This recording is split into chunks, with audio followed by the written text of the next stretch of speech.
Hi, Mark Phillips here. Welcome to another video wine blog.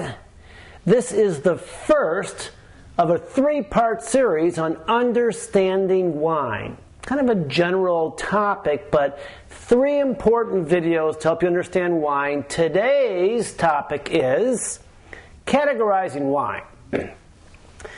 The second one will be the body of wine, and the third, the complexity of wine. All kind of key things so you can relate to wine. So this first one is categorizing wine. The two main categories of wine, I guess you could say white and red, sweet and dry, be a bubbly. No, the two main categories that you need to know are New World and Old World. New World wine is any wine made outside of Europe. So you have America, Canada, South America, Australia, South Africa, whatever. New World wine. Old World wine is any wine made in Europe. Old World because they've been making it for a long time. That's all it is. Old World wine generally has really high acidity to it and is not very fruity. Generally speaking, high acidity and not very fruit forward in the flavor. The third kind of half thing that Old World wines have is in reds it has an earthy or a non-fruit characteristic in the flavor. Like dirt, earth is the classic non-fruit flavor in Old World wine. But it could be other stuff like cigar or tobacco, cigar, road tar, stuff like that. Odd things, but non-fruit flavors.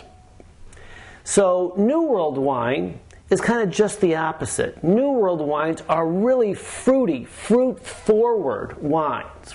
You get a lot of fruitiness out of them, and they're low in acidity. And they don't have the non-fruit flavors really going on in most New World wines. So, you probably are asking right now, Mark, why is it that those wines are all like that from Europe and not like that in the New World? Why are they different? I'll tell you, there's really one but two reasons. In Europe, when the grapes are grown, the growing season isn't as long, typically, and it doesn't get as hot. So the grapes don't ripen as much as grapes grown in the New World, just by coinkydink. So take an apple. An underripe apple, when you bite into it, is really tart. Whoa! Tart acidity. After that apple ripens, you bite into it, it's sweet in the fact it's fruity. The acidity has gone down and the fruitiness has gone up. The sugars in the apple have gone up. The same in grapes. In almost all fruit it works that way. So the grapes grown in Europe, generally speaking, don't ripen as much. So the wine is higher in acidity, the acidity is still there in the grapes, and not as fruity, just because of the climate. Now the winemakers have something to do with that also, because in Europe, food is king, not wine. And when you make a nice dish of food, and you put a real fruity wine with it, you're adding a whole other flavor that might overpower the flavors in the dish. So that's why Old World wine, the winemakers probably could in some ways get a more fruit-forward wine, and we'll talk about that in a second. But traditionally, they like the wine with a higher acidity to cleanse your palate between bites and low fruit so it doesn't overpower the flavors in the dish. Alright? Old World wine, high acid, low fruit. New World, high fruit, low acid because the grapes ripen like crazy. I mean, wherever it is. Who cares? New World anywhere. The growing season's longer typically and it gets hotter so the grapes ripen more. And the sugars are really high, so the fruitiness really comes out, and the acidity is really low, thus, and so the real fruit-forward wines. One other thing about New World wines and Old World wines, and the difference is, New World wines are generally higher in alcohol than Old World wines. And if you know anything about fermentation, the sugars in the grape get converted to alcohol in the fermentation process. So the higher the sugar, the more alcohol. So now you got that because of the ripeness, that the New World wines are higher in alcohol. So if you really want to get a buzz on, probably look toward a New World wine. It takes less to get drunk. Not that you would ever do that, of course, drink wine for that reason, but I'm just saying, I should say this way, if you don't want to get drunk as quickly, stick with an Old World wine. Now, it won't be much different. 1% of the same, Merlot, Old World, New World, maybe 1% difference, maybe 2 percentage points difference in alcohol. But it's not a huge difference, but it makes a difference, a little bit of difference. So you have New World and Old World. When, just a quick side note, I didn't plan on saying this, but there were like 10 sommeliers that were interviewed by Food and Wine magazine some time ago. And the magazine interviewer asked the sommeliers, at your restaurant, what's your signature dish and what kind of wine would you pair with it? 70 or 80% of the sommeliers said they would pair an Old World wine with that dish, even if their cuisine was New World cuisine, because of the Old World style of wine that doesn't overpower the flavors of the dish. So it's kind of a key thing in wine and food matching. All right, so I've said 2 categories, key, Old World and New World.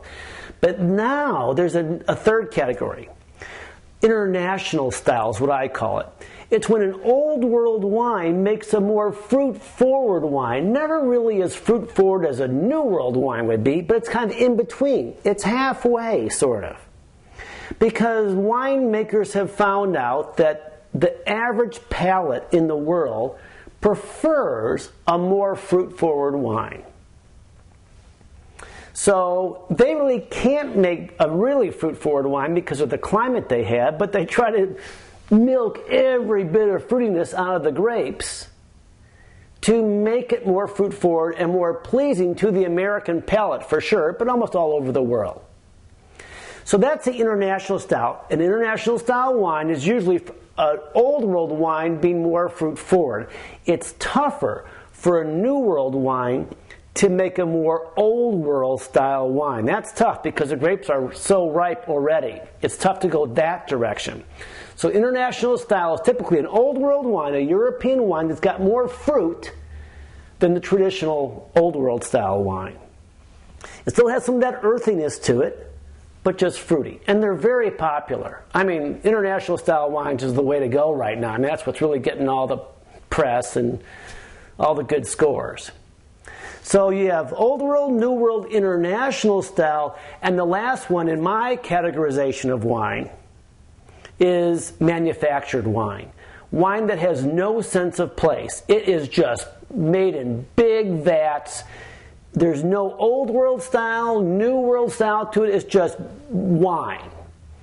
And, like a yellowtail, turning leaf, whatever. It's just a mass market wine, bulk wine, nothing wrong with those, it's just that style. Because theoretically, once you taste the wine, you should be able to guess if it's Old World, New World, or international style. You should be able to identify that. It's got a sense of place of where it comes from. And when they strip all that away from the wine, they just manufacture it, it's got no sense of place. And there you go.